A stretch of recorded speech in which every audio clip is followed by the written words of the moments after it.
Good evening, everyone, and welcome to a Network 216 production of the Faithful Dogs podcast. I am Tyler Johnson, joined tonight by Mr. Jack Robinson. Jack, it's Victory Wednesday once again. How are you feeling tonight, my man? I'm feeling pretty good. How you doing, Tyler?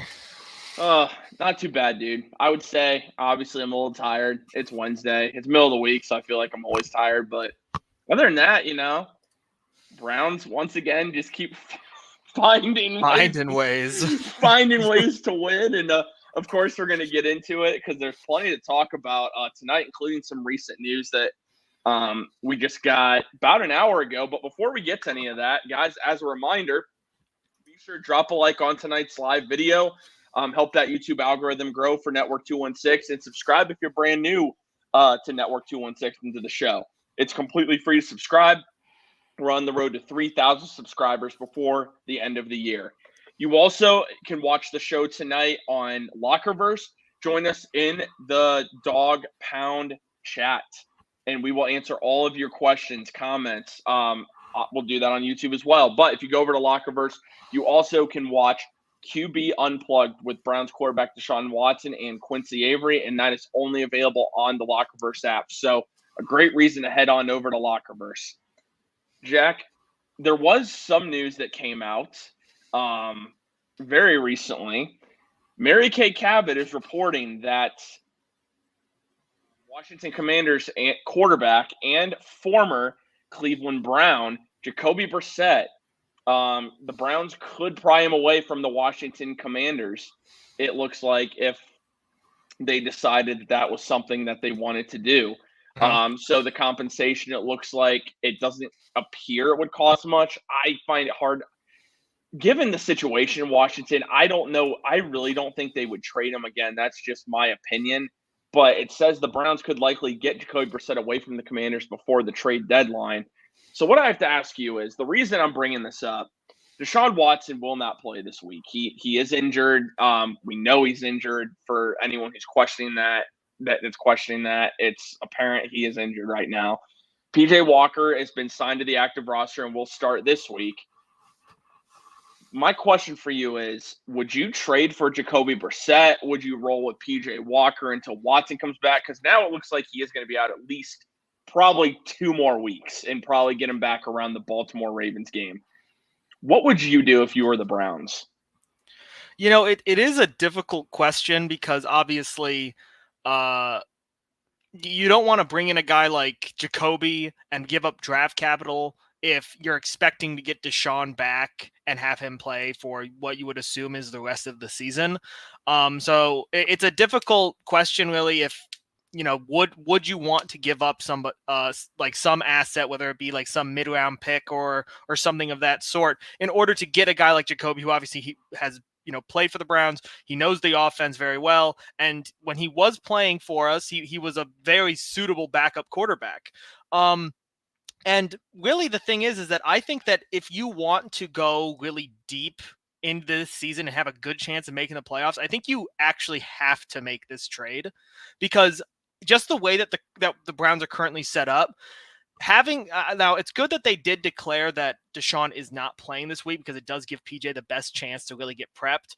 But in the situation that those 2 weeks come, Tyler, and Deshaun does come back and play, and then somehow he re-aggravates the injury, or it's like he still isn't 100% healthy, and you need to go on a longer run with a backup quarterback, I don't think it's really sustainable right now with PJ Walker. And a guy like Jacoby would really stabilize the team and also kind of be like a point of support for the team, because of just how much the guys really do like him, how much he would be able to help, like, rally guys around him. I think it would be a fantastic trade. I think it would be a smart trade, because it's just a guy who knows the system. We know how he plays. He's had success here before, and as a backup quarterback, you can't really ask for better. So I think that if you really expect to do something this season, obviously, yes, we prefer if Deshaun comes back and he's healthy and he's able to do what he does. But in just for security, I think that getting a guy like Jacoby should be something that Andrew Berry is really looking into. Yeah, I mean, Jacoby Brissett, he hasn't played for Washington this year. Not that I'm necessarily surprised by that, but keep in mind, there's been talk that they might bench Sam Howell. That's why I find it hard to believe that they would trade him. Mm-hmm. But I could be – listen, I could be wrong on that. I mean, I don't know. At the end of the day, I mean, any player available on Washington looks like is available for the right price. I mean, anyone who's on a one-year contract. Keep in mind last year, his stats with the Browns, I mean, were the best he's really had in his entire career. Now, of course, he didn't start the whole year, but he ended up with a 64% completion percentage. He ended up with 2,600 yards, 12 touchdowns, and 6 interceptions. Average 7.1 yards per attempt. That statistically is one of the best years of his career outside of Indianapolis in 2019. So I think the big thing is it wouldn't take him long to get up to speed. That's the first part, because this is the issue with going out and getting any veteran quarterback. Because a lot of people are like, well, why haven't we gone out and gotten Carson Wentz or looked at some other veterans? The issue is you have to get a guy up to speed. Like, to expect a guy to come in and sign him and him start for you that week, it's nearly impossible. I mean, teams do it from time to time if they have to, but ideally that's not what you want. You want someone that's familiar with the system. That's why my dream acquisition is if Watson's out for the year, you go Kirk Cousins, but their Vikings aren't trading Cousins. Brissett would make sense to me. Here's the question, Jack. How high are you willing to go? Yeah, that's a difficult question. What are you willing to give up for him? Because for me, I'm not giving up more than a fourth. Because here's my thing. Only the Browns know about Watson. If he's coming back in a couple weeks, now again, you're right. He could re-aggravate the injury, but also he might not. And then, so if you give up a third rounder or whatever it is for Jacoby Brissett, man, you better know that Watson might not play again this year is all I'm saying. Because I think there's a certain point to where you could offer too much. Because essentially Jacoby is still a rental. Like, that's the other thing. Jacoby Brissett is still a rental. So for me, it's a fourth rounder. I think at the most I would give up. Yeah, and one of the other things is that obviously I think if you're Washington, you know that Cleveland really needs a guy to come in there and stabilize. And that who knows if they would use that as like a tool to get like the maximum amount of value. But at the same time, if you're Washington, I would be very concerned about Sam Howell. I mean, he's already been sacked like 40 times this season. And there's a good chance that he could get injured or that they just decide to bench him in general. But at the same time, I just don't know if they could turn down a fourth round pick or some mid round pick like that for a guy who, I mean, they're only paying like $3 million this year or something around that amount. I'm not 100% sure on how much they're paying him, but I think that the Browns would be able to pry him away. And I agree. I think like a fourth round pick would be around the right amount. I don't know if Andrew Berry would really think it would be worth it to go after a guy like Jacoby for anything higher than that. He just is way too conservative with trading draft capital, especially for guys that, like you said, he's a 1 year rental or a half year rental at this point. So it's not really something that I think that they would want to invest a third round pick into. Yeah, and I personally think, and I wouldn't rule out them looking at some other. I know people are saying Derrick Henry, and I have to. This is a news flash for a lot of fans out there. Derrick Henry, as cool as it would be to have Derrick Henry in a Browns uniform, he's not what gets this team to a deep playoff run. You need stabilization at quarterback. Okay, like it doesn't. I think Pierre Strong can do an admirable job as a running back. I really do. I think he needs more opportunity, which he's going to get this week.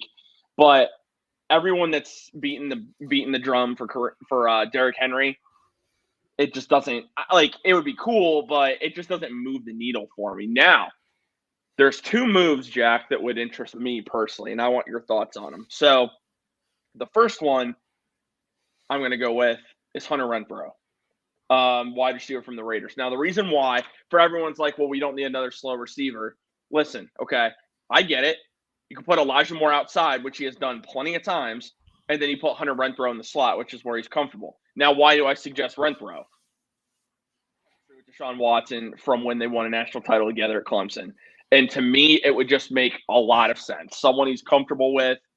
I think the Raiders are looking to trade him. And I think you could get him for a day 3 pick, especially if the Raiders are willing to eat some of that salary as well, which they very well might do because Renfro and McDaniels just don't get along. There's nothing there, dude. And then the final one. Might make a lot of fans happy because some fans are clamoring for it, so I'm just going to say it. DeAndre Hopkins. Titans are in sell mode. There's no doubt they're in sell mode. DeAndre Hopkins is due like $1.4 million the rest of the year. And then you do have him under contract for 2024, and then maybe he restructures his deal. So probably get him for a 4th. There are a lot of options out there for the Browns. And for anyone saying, well, we don't need a wide receiver, I don't disagree with that thought because I agree we need the quarterback stabilized. But what better for Deshaun Watson to come back when he does come back, have his old pal DeAndre Hopkins or Hunter Renfrow to throw to? And I think that would immediately – it doesn't seem like much. I think that would give him confidence. I really do. He's got chemistry with him. I think that would actually really benefit him more. I think it would benefit more to get Hopkins or Renfrow than it would to get a guy like Derrick Henry. Yeah, I think that I agree with you mostly. The idea that, I think that getting a guy like Hopkins or getting a guy like Hunter Renfrow, those guys, obviously he has chemistry with, he knows how they are. And I've already been seeing a lot of things about the idea of getting DeAndre Hopkins because, he is kind of like a security blanket player who is very used to the kind of skill set that Deshaun has, where he does a lot of scrambling, a lot of stuff outside the pocket. And just like he's the kind of guy who Deshaun is really looking for as a guy who can kind of, keep up with what he's doing, knows exactly where to be when he needs to be there, and can make plays off schedule and also can kind of catch 50-50 balls. So if he does throw contested balls, we all know that DeAndre Hopkins is one of the best contested catchers in the league. So yeah, and I mean the salary would work. The fact that there would be a little bit of control, then they would have an option to keep him for next season. That would also be another great part of it. I think that I would be happier about getting a guy like DeAndre Hopkins just because of the fact that he is such a dynamic player, and that there is the chemistry, or at least the more recent chemistry. Obviously, Hunter Renfrow, they played in college, but I mean that was a pretty decent long while ago when Deshaun was kind of a different player than he is in the NFL. So there might be some transition time, but Hunter Renfrow would also be a great option. But I do want to say that I think that the thing about Derrick Henry that I personally want Derrick Henry for is, obviously you have these next 2 weeks or so that they're assuming that Jerome Ford is not going to be out there. At the current moment, obviously we are having Kareem Hunt being the RB1. I think that's great. I think he's done a great job. And I think that, having guys like Pierre Strong back there is also, a positive, because that guy he's a bundle of energy. He's great on special teams. He's great when he gets attempts. But I also think that the Browns would be benefited by having a kind of bell cow like back, on the off chance that, obviously we don't know the extent of Jerome's injury, but if it is something that could possibly linger longer than 2 weeks, I think that if you get Derrick Henry for a decent price, it's a 1-year rental. Obviously, don't do anything crazy like a third round pick or something like that. I've heard some Titans fans are trying to convince everyone that he's worth. It's not happening. It's not happening. I promise you. But I'm saying, get him for like a 5th round pick or something like that, a swap of some sort. And I mean, you could, there's something about it. I feel like having a guy like that who is a bell cow back. Now, obviously, I'm not saying he's like a Nick Chubb like player. I think that, he's kind of on the downward slope of his career, but he's, I think, better than Jerome Ford right now, which is not saying anything bad about Jerome. And I think that if you want to rely on someone for a whole season or the whole rest of the season, I think it might be better than Kareem Hunt. And that's not to say anything bad about Kareem. Again, Derrick Henry's just that kind of player. Now, yeah, I get that he might not really move the needle that much, but he does offer some stabilization for if you have a quarterback in there that isn't Deshaun Watson, who maybe needs a little bit of extra help, just with that sort of presence that Derrick Henry brings in the backfield and the respect that he demands. I think you killed 2 birds with 1 stone here, honestly. And I think you could – I've said it from day one, and I'm still going to say it because he's still available. I would go sign Leonard Fournette right now. That's also a really good idea. I like go sign Leonard Fournette, trade for Jacoby Brissett. That's exactly how I would fix this. I really would. I think because that way, again, sign Leonard Fournette to a deal for the rest of the year. Doesn't have to be a two-year contract. You sign Leonard Fournette for the rest of the year. Kareem Hunt's banged up, okay? Like, he didn't get that many carries against the Colts. He clearly is not 100%. We know that. He said he's going to be fine on Sunday. I'm sure he is. But he's still injured. And on top of that, why not go get a guy like Leonard Fournette, okay? Yeah, is he going to average 5 yards a carry? No. But you're talking about bell cow, someone that has done it. It's Leonard Fournette. The numbers have never been great, but he still is a proven back in the NFL. Mm-hmm. You could roll with Fournette, Kareem Hunt. Jerome Ford's injury might be more serious. We don't know. It's a high ankle sprain, so yeah. it's kind of. And then you still have iffy. Pierre Strong. Yeah, I mean that would also be a great addition too. I think that was one that I was thinking of even like a couple days. I honestly forgot that he was still a free agent. I'm surprised that no one has signed him yet, especially not like the Ravens or any of those other teams that have had a lot of running back injuries. But I think he would be a great addition. But additionally, yeah, I still would be super high on getting a guy like Derrick Henry. But I think Leonard Fournette is also a great option. Yeah, no, yeah, and again, I don't know what ends up happening with Leonard Fournette. I really don't, but I'll say this: someone's gonna sign him. Someone's gonna sign him. And he's gonna be that type of guy that will come in middle of the year and can stabilize the backfield, and he'll be fresh too. I mean, now he won't be in great football. I guarantee he was in shape, but there's a difference between being in shape and then being in football shape. Well, I wouldn't be surprised if he's somehow still available towards, the end of the year, sometime like week 13, week 12, something like that. I wouldn't be surprised if a team that's in contention picks him up and gets him kind of ready for the playoffs, and then they can use him in their rotation in the playoffs. I mean, yes, I do want a Derrick Henry Browns jersey. That's correct. But, but no, like I could totally see Lenny being one of those guys who kind of stays on the free market if he doesn't get a deal that he likes for the team that he thinks is super competitive, and then he waits towards closer to the playoffs and then he joins a contender. I feel like that's something that could happen. Yeah, very well could happen. And obviously the trade deadline's coming up next week, so we'll see what happens. It's all kind of just speculation for now. We'll see. I do think the Browns are going to end up making a move. I just don't know if it's going to be at quarterback. I really just don't know. Yeah. If I had to put a guess on the position, I'm going to guess wide receiver. Just have a feeling. I just have a feeling. All right. Anyway, the Browns did play the Colts on Sunday. We all predicted that the Browns would beat the Colts on Sunday, and they did. They did beat them in the most basically none of us were expecting this on Sunday. I'll say it that way. The Browns won the game 39-38. That's correct. That score is correct, but it's not a Madden simulation. Deshaun Watson, 5 snaps through 5 passes in this game. He threw an interception. Obviously didn't look very good. Jack, what have been your thoughts about how the Browns have handled this situation? Now, it clearly seems that Watson was not ready to play. More like his arm wasn't ready, and you could tell in that interception, man, his arm is not. It's not there. You can't drive the ball. And now we found out, or at least early in the week, he's not going to play this week, and he might not play until the Baltimore game. So at least probably take another 2 weeks, which will put him right that 6-week window that initially we thought.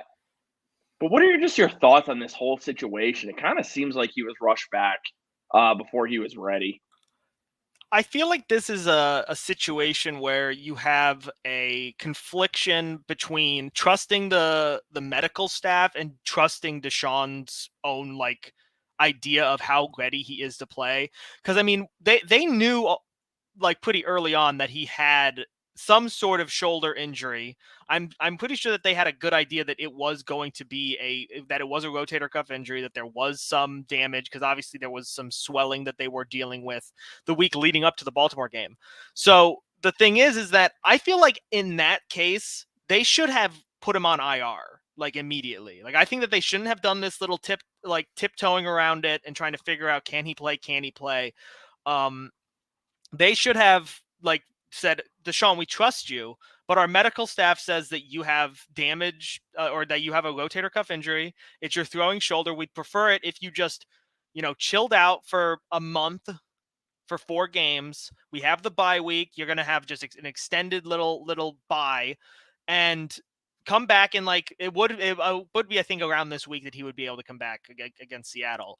And I feel like that probably would have been the best outcome. I think that again, I think it's an issue where Kevin and Andrew, they wanted to trust Deshaun, and Deshaun, he's played through big injuries. He said he's done exceedingly well while he's injured. Like he knows his body better than I guess anyone. But I think they trusted him a little bit too much with just how much he could produce with this injury. Because obviously, come the Baltimore game, he says, "Oh, I actually can't do it last minute." Completely sidelines the entire offense because DTR just has no time to prepare. You have the bye week, and then after the bye week, they're trying to get him in some sort of rhythm, and they see clearly that he's not ready. They put in PJ. PJ is able to get some preparation, and we win. And then this game, we're all expecting him to be ready, and he's expecting to be ready, and he gets a full practice. And I'm just curious what they saw in the full practice that did it, that they thought that it could translate to a game scenario. Because obviously we saw some red zone work, we saw just some passing. But I mean, the fact that he went out there and I don't want to say that the interception is entirely not his fault. I think that the safety made a really good play, but I mean, still, he didn't. The second interception was awful. His passes were low and short and behind people. He clearly was injured, but I'm just curious what they saw that made them think he was ready to play. That after getting hit one time, they immediately were like, "Oh, well, he's not playing the rest of the game." I just think that it's all of this is so unnecessary. They could have just come out and said he has an injured shoulder. We're going to put him on IR just out of abundance of caution. Gone forward with PJ, signed somebody else, and had them ready for this 4 week. I mean, because they could have signed somebody else that wasn't PJ, got them ready over the bye week, and been ready for the San Francisco game and for this game, and probably been fine. The fact is that we just don't have any reason to believe either side, because Deshaun says he's ready. Kevin says, "Oh, he's day to day," and then the next day he's out for the week. It's there's just no consistency with the messaging. It's such an odd situation. I do feel like if Watson said he could play, I think that might have been what they went off of. I truly have no idea. I'm trying to still figure it out. Clearly, he wasn't healthy enough. I mean, there are all kinds of people that want to say that he just doesn't have anymore. The guy's hurt, man. And it's so apparent. You can just tell. I knew. Listen, as soon as he took that first snap, dude, I was and he threw. I'm like, dude, this guy, he ain't right. He's not right. And then, like you said, the safety made a good play on the ball. But, dude, that's a throw he's made. He's made that throw. And the ball just didn't have enough speed on it. And you can tell he just didn't have the same zip on the ball. I don't know what happened in that Friday. I don't know if that Friday practice was even much of anything, honestly. We don't know what their practices are like. I mean, if he's just throwing the ball and there's no one defending, I don't know. The big thing for me, man, is if Watson didn't practice, okay, on Wednesday, practice is limited on Thursday, practice is fully on Friday, does a walkthrough on Saturday. Okay, it's your first time practicing in a month. Yeah. He was not ready. And listen, as much as they screwed it up, I'm still going to give Stefanski the credit for making the decision to not put him back out there. I will give him that credit. They handled it wrong. They did make the right decision by not putting Watson back out there, because they easily could have put him back out there. Yeah.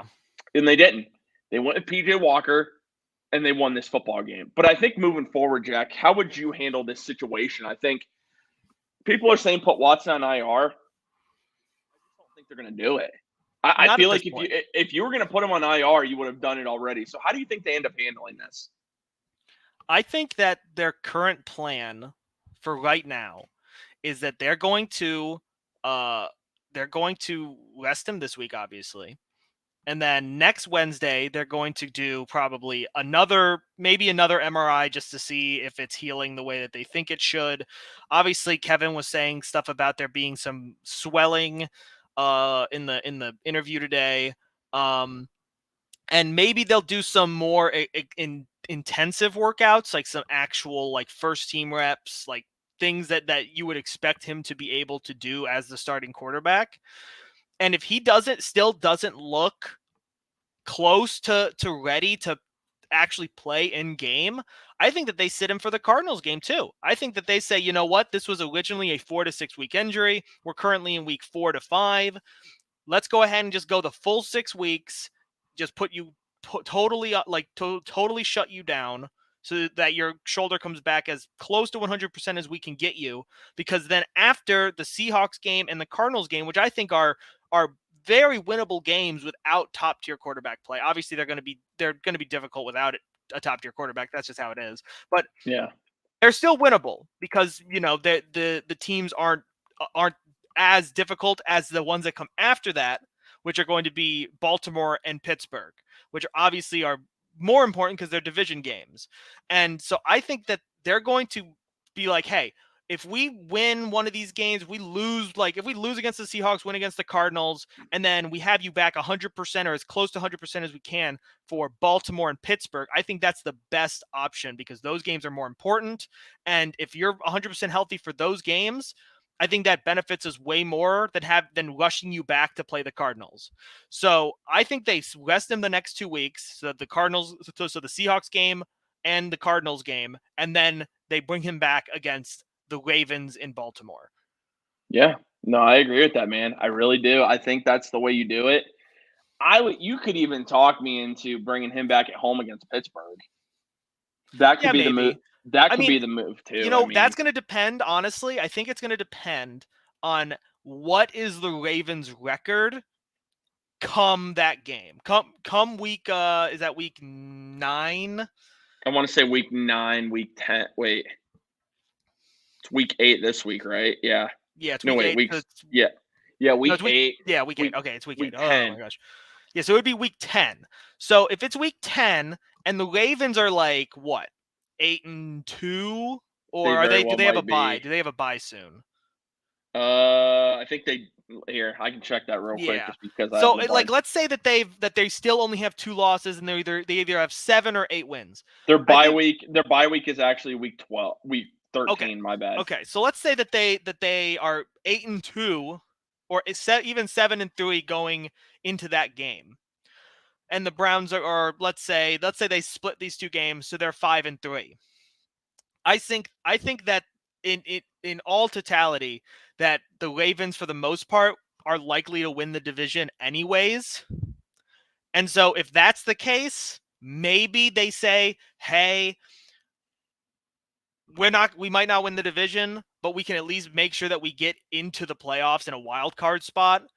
And so let's prioritize Deshaun. And that's only, again, if Deshaun's still showing signs that he's not 100% healthy, or that he couldn't perform in the game the way that he needs to win that game. And if that's the case, then yeah, you go in with PJ or whoever they decide the backup is. But if he's looking better, I think that they would go for it. And I think that if the Browns do maybe win these 2 games, and if the Ravens lose one of their next couple games, and it's a lot closer, I think that 100% they're going to try to put their best team out there to try to get at least as close as they can to leading the division, especially considering that the next game is against the Steelers. Yeah, no, I mean, how they handle this moving forward is going to be interesting. I don't see him play next week either. I really don't. I think they roll PJ again, unless, of course, you make a trade for Jacoby Brissett, for instance. But either way, just need Watson to get healthy. Just need Watson to get healthy at this point. That's really what you need more than anything else. Yeah. So basically, what I want to talk about next, obviously, the Browns won this game 39-38. Jack, I think it's about time. The title of this show is what we're going to talk about next. There are a lot of people out there. We know them. We see it. that will not, no matter what the situation is, give any credit to Kevin Stefanski for being 4-2. Jim Schwartz is 4-2, not Kevin Stefanski. Jim Schwartz is 4-2.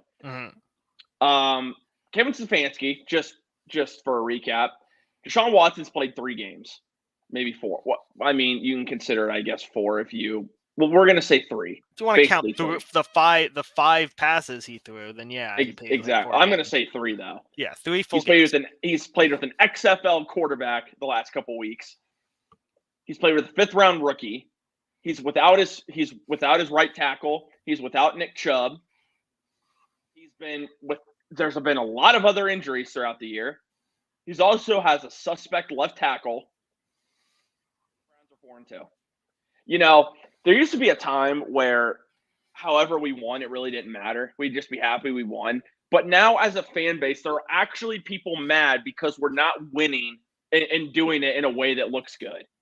At the end of the day, Jack, it matters that you win games, okay?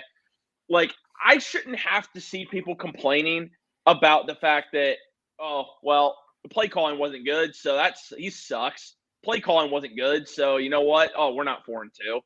Fire Stefanski. Fire Stefanski. And it's just, I said this on Twitter, and I had a lot of people come after me for it, but I stick by it. If the Browns make the playoffs, Kevin Stefanski should be in the Coach of the Year conversation. You're 4-2, and right now, honestly, he should be. You're 4-2. Everything right now against you. And you know what? That's what matters more than anything else. Not how pretty it is. At the same time, anybody's going to struggle when you're without that many key players. And you know what? That play P.J. Walker had to Jerome Ford, that would have gone for a touchdown on 4th down. But it ended up not because it went through Jerome Ford's hands. Yeah. Execution is on the players, okay? The coach can only call so many things in order to get guys open. It's then on the execution, okay? So the one thing is you're winning games.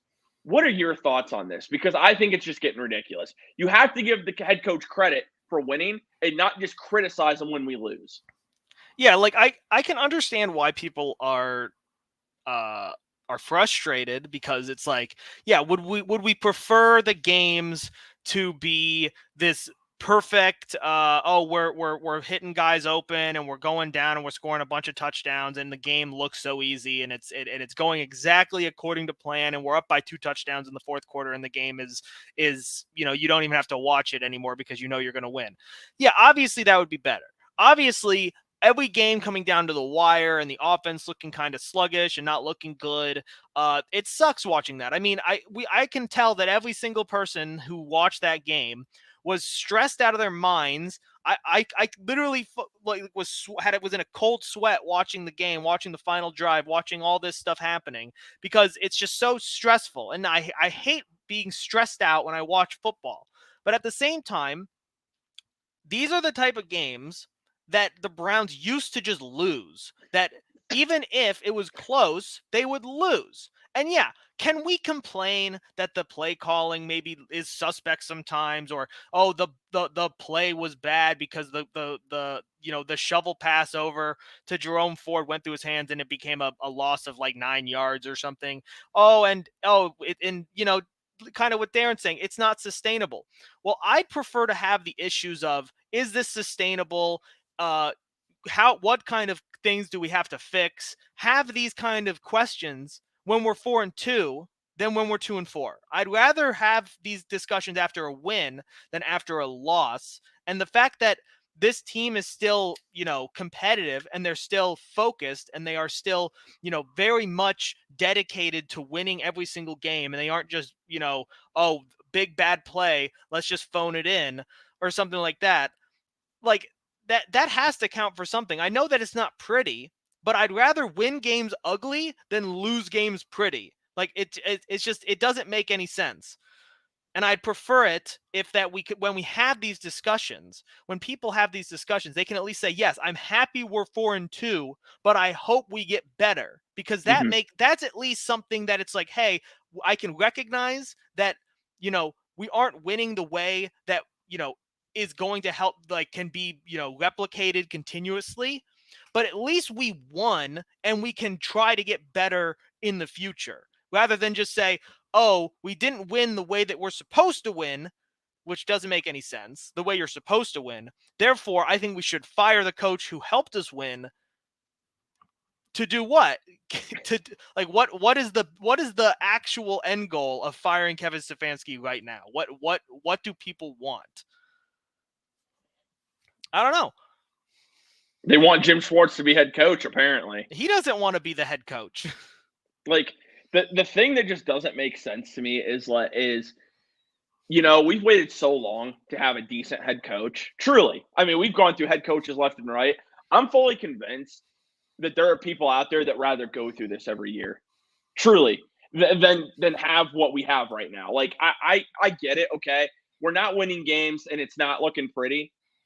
The game on Sunday, I consider an anomaly because I think the defense is going to get back in gear and be able to hold opponents to 20 points a game or so. And I think the offense can be just decent enough to win games without Watson. I really do. If PJ Walker gets starter reps this week, I don't think he's going to light it up on Sunday, but I think he's going to look better than he has because I think those reps matter, and he needs that. Kevin Stefanski's doing all he can, and I know, again, it's not your offense. When you're the offensive play caller and your offense is last, I understand taking some heat, but how about the credit for having these guys, that mentality not to give up, man? Like, it might not seem like much, but you can see in the NFL, Jack, there are teams that if they get to a certain point in the game, they just quit. And that's just not this Browns team. It's not been this team all year. And I think he deserves credit for that. He has these guys. When you listen to the Browns talk, what do the players say, Jack? Focus is going 1-0 this week. You know what Kevin Stefanski says? The focus is going 1-0 this week. These players have the mindset of their head coach. This is what you want. You want your players to be in lockstep with the coach, with the coaching staff. And we finally have that. And because we're not winning games by 20, 30 points every week, we have people complaining. And it's just, do you wish we were 0-16 again, people? Do some of you guys wish we were 0-16 and then we can celebrate winning a football game? Like, can we just not handle winning games? Some people can. It's just, I honestly just don't understand it because I get it. Do we want more answers? Do we want Kevin Stefanski to be like, yes, Watson is going to be out for this amount of time, so on and so forth? Okay. The point is, like I've said before, Jack, and I know like people don't like to hear this, the Browns don't owe you anything. They don't owe me anything. They don't owe the fan base anything when it comes to injuries. They aren't required to tell you. They really aren't. The only people that need to know are in the building, in the NFL.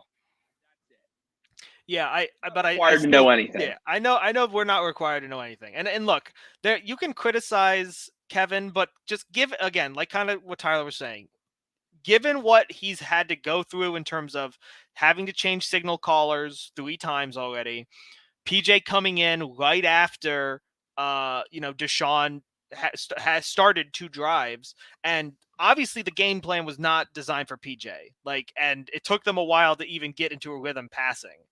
But PJ is still able to at least make some plays. The last couple of games he's made good plays that you want, and you can build off that. And I think the main thing is that Kevin just needs to know who he's starting. If he's starting PJ, he'll design a game plan for PJ and he'll go with it. If he's designing it for Deshaun, he needs Deshaun to play the whole game. So the fact that he was able to pivot so fast from Deshaun game plan to, oh crap, PJ's in, I need to somehow figure out a way to help PJ succeed. And, you just grind the win out. That's what football's all about. Just, you got to figure it out. You got to grind it out. You got to somehow find a way to win these games.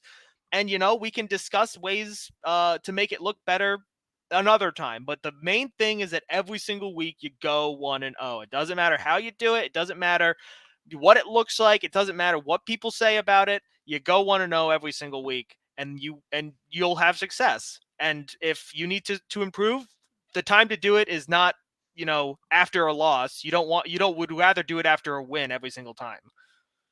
Exactly. Brian says we're 4-2. I'm happy. Listen, I'm happy too. I really am. And that's why, it's just, You know what probably does it is I listen to a certain radio station in the morning while I work, and sometimes they get me a little heated. I'll say that. I don't need to mention who it is. I know a lot of you in the chat probably know what radio station in Cleveland I'm talking about. It's just, I just wish we could be happy. Like I really do. And you are 4-2. If you somehow win on Sunday and become 5-2, you're gonna have me thinking this team can do something special. Because I believe you have the defense to do it, and I think you can get Deshaun Watson back. If you get Deshaun Watson back healthy, or trade for Brissett if Watson turns out he is going to be injured the rest of the year, I think this team can do something. I really do, and I think Kevin Stefanski is doing a great job. So, and I think you give yourself a lot of leeway, now that you're 4-2. To make some major adjustments maybe in the offensive game plan or something. Because if the Browns were 3-3 right now or 2-4 right now, it would be like we need to win every single game going forward. We can't lose against the Seahawks, we can't lose against the Cardinals, we can't lose against Baltimore, we can't lose against Pittsburgh. Like we would be in a situation where losing any of these games is catastrophic. We have a little bit of leeway. It's not a lot of leeway, but it's a little bit to get things right, figure things out, and right the ship. So now's not the time to panic. If we're back here in a couple of weeks and we're still having these problems and our record is looking a lot more dicey, then we can start having more serious discussions. But right now is not the time. Exactly. We can say that for a later date. Exactly. And right now, I mean, right now you're in a wild card spot, and the teams that it looks like you're really competing with for that, we're competing with the Steelers is going to be a big one. You got to win that game coming up here in a couple weeks. But Buffalo is 4-3. Houston is 3-3. You'll play Houston. You'll play the Jets. You get Cincy again. Cincy is still in it. That Colts win is huge though, for the sake of the AFC. But again, we're going to have plenty of time to talk about that. Jack, we're going to move on a little bit. We're not going to talk a lot about this week's game just because obviously we're going to have our pregame show on Sunday and dig into that a whole lot more. But the Browns are going to travel to Seattle this weekend. The Browns have not traveled to Seattle in a while. Historically, the Browns have not won in Seattle since 1989. Yeah. What are your expectations for this game on Sunday? It's going to be tough. It's always difficult to win at Seattle. Seattle's a good team. I mean, they are a very good team. Pete Carroll, one of the best coaches in the NFL, even though I don't like him personally. He is one of the best coaches in the NFL. It's kind of hard to argue. Seattle's going to be wearing their throwback uniforms, of course, against the Browns. What are your overall expectations for this game with P.J. Walker as the starting quarterback? It's an interesting matchup because I heard someone say that it's a matchup between two teams who have no idea what their identity is. In that you have the Seahawks, who are kind of middle of the road offensively and middle of the road defensively. Like they're not too good or they're not too bad. They're basically right in the middle of what you'd expect for the NFL. Obviously they have some highs, they have some lows. And the Browns are on the opposite end, where they have a really good defense and their offense is really bad right now. So it's like kind of a matchup between a really, middle of the road team and a team that kind of is elite at one thing and bad at another. So I think that this is an interesting game just because of the fact that we're really going to see how the Browns kind of bounce back from a bad defensive outing, even though again they absolutely annihilated in terms of turnovers and big plays, but they kind of got thrown on by a guy like Gardner Minshew, and I think that they really want to bounce back against Geno Smith and that offense, who might not have DK Metcalf. We're still not 100% sure if he's going to play. Time out. He was a full participant in practice. He was a full participant. Okay. He actually. So a Seattle reporter said that when DK Metcalf spoke today, he is expecting to play on Sunday against the Browns. So you're going up against a team that has a guy like DK Metcalf, like Tyler Lockett, like Jackson Smith and Jigba, really high-end wide receivers. It's going to be an interesting test to see, can a guy like Geno Smith throw on this defense, and can this offense do enough to compete with this offense that does have so many weapons? Yeah, I mean, it's going to be really tough. I mean, Geno Smith, I still believe he's one of the most underrated quarterbacks in the league. I do. I think his story is awesome. I root for Geno Smith outside of when he's obviously going to play us this week. The big thing, though, the Colts gashed the Browns on the ground. They did. I mean, they did a really good job running the ball again. Now, again, this Browns defense still only gave up 4.2 yards per carry, but the Colts ran for 168 yards on 40 carries and 3 touchdowns. Seahawks got themselves a pretty good running back in Kenneth Walker. And I think that's your number one priority. I think you need to contain Kenneth Walker. And I think if you contain Kenneth Walker, I think that keeps you in this game defensively because I think they can generate pressure on Geno Smith because the Seahawks do not have a very good offensive line. I'm not so much worried about DK Metcalf. I know that sounds crazy. I think Martin Emerson Jr., that size, especially against DK, will be huge. And I also just think the Browns secondary matches up really well with Seattle's receivers. So that matchup, Greg Newsome against Jackson Smith and Jigba, that'll be fun. Bring back that Ohio State Northwestern matchup from a couple of years ago. But, yeah, man, I think it begins and ends with Kenneth Walker. If you contain him, I think you're in it. You're in it defensively because I expect this defense to bounce back in a big way. I really do. I think Jim Schwartz is going to light a fire under them.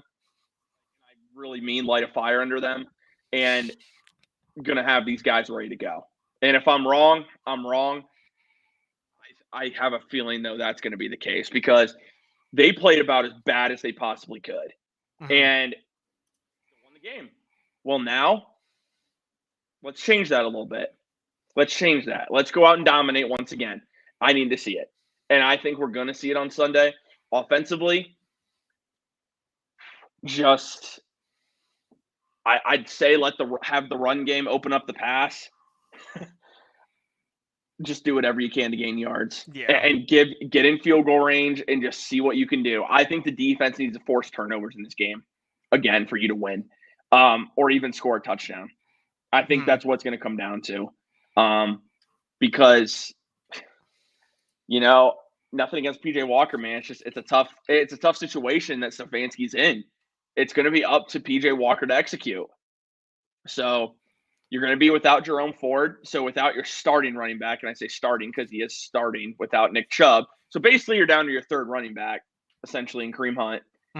You're down to your backup quarterback in PJ Walker. I mean, I think that's what it comes down to.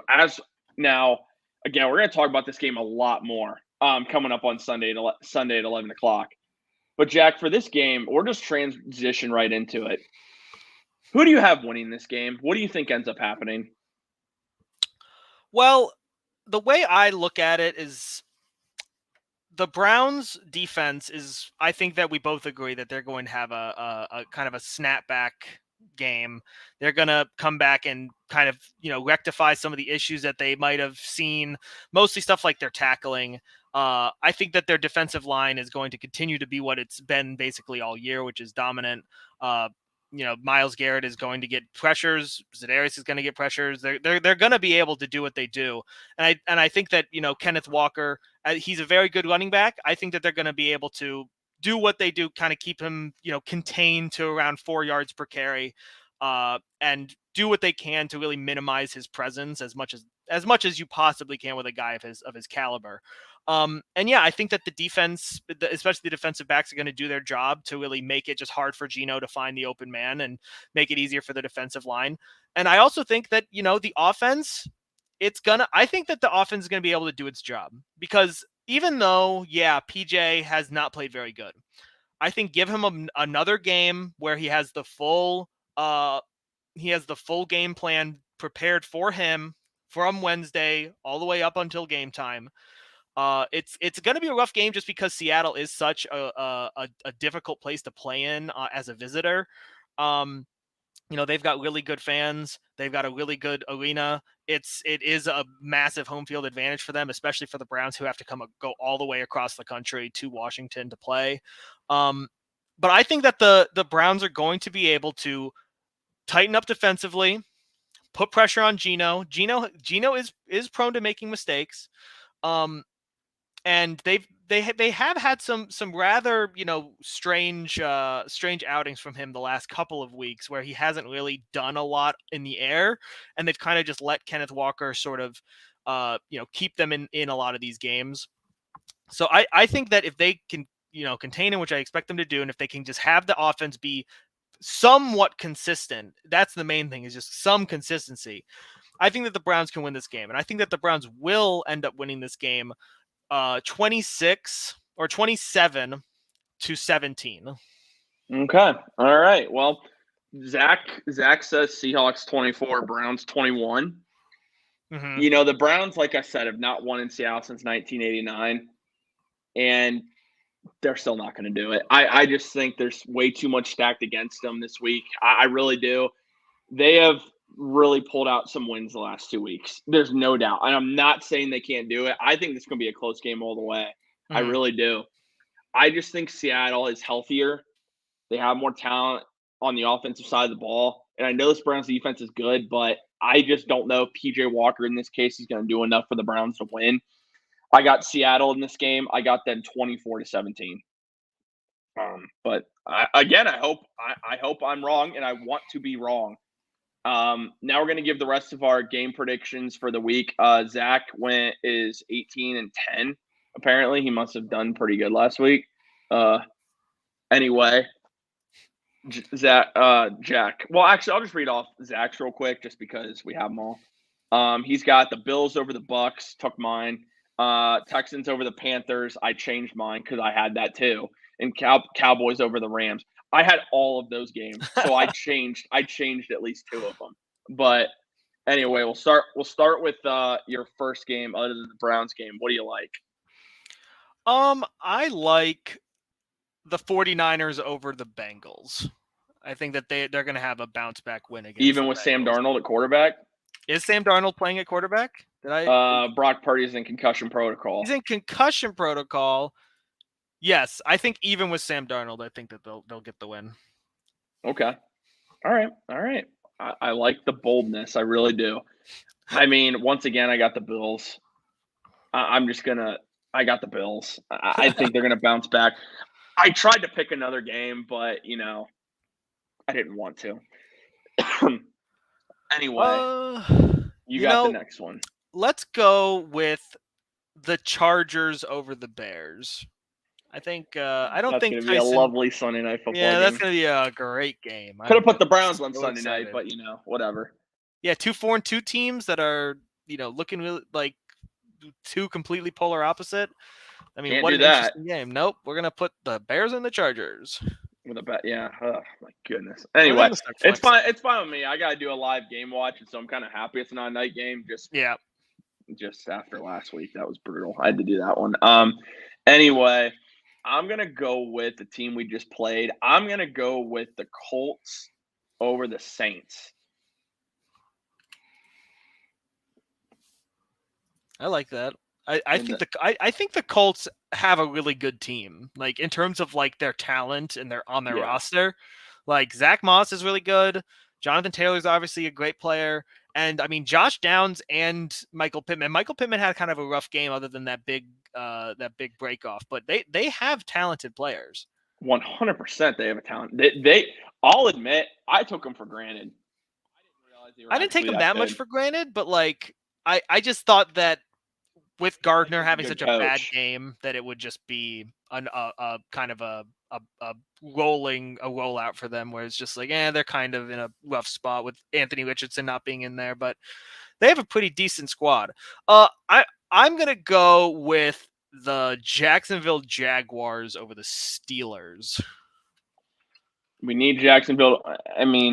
I think Jacksonville's just a really good team this year. I think we need Jacksonville to win that game. Yeah. So they're at home, I believe, too, which will.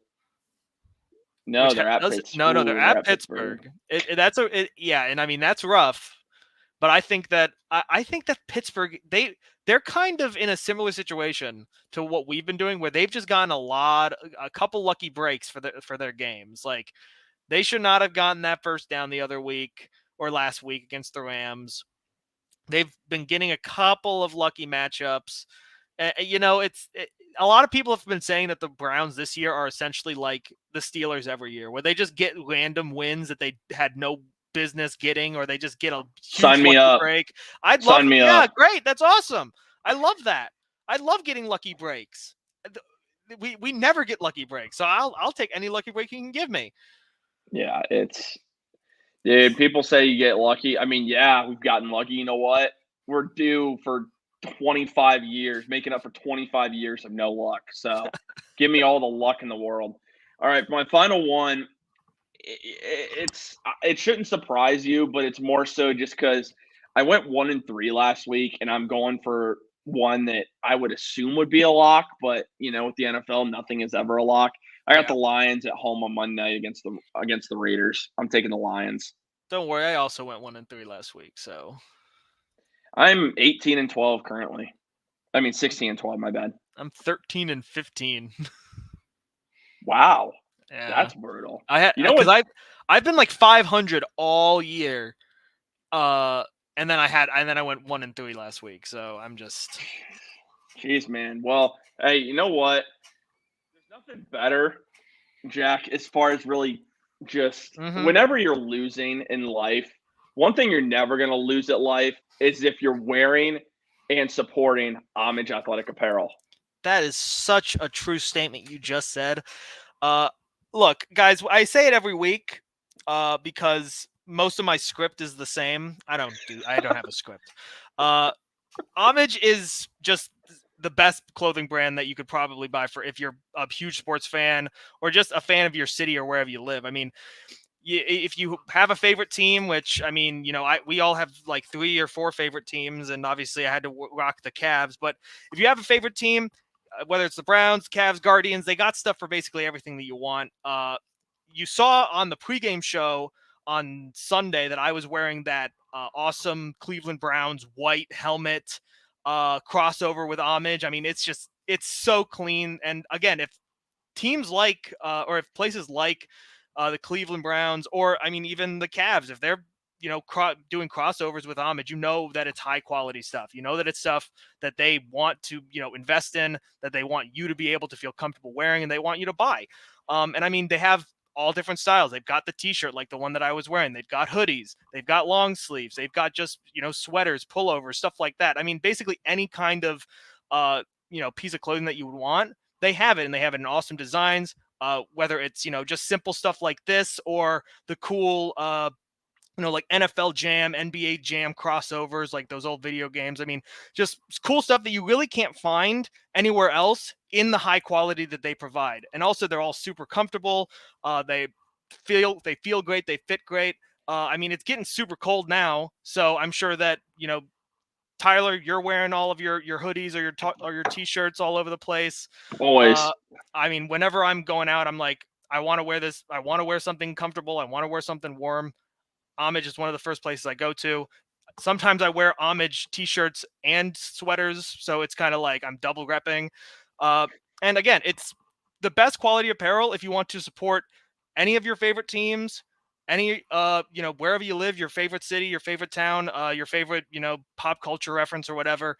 And it helps support Network 2 and 6 and all of the people on the podcast who try to give you awesome content every day. So, and hey, you know what? Maybe it'll support cool ideas like the Hopkins Airport, which Brian has the trademark for now. So if you don't have Homage stuff, use our link.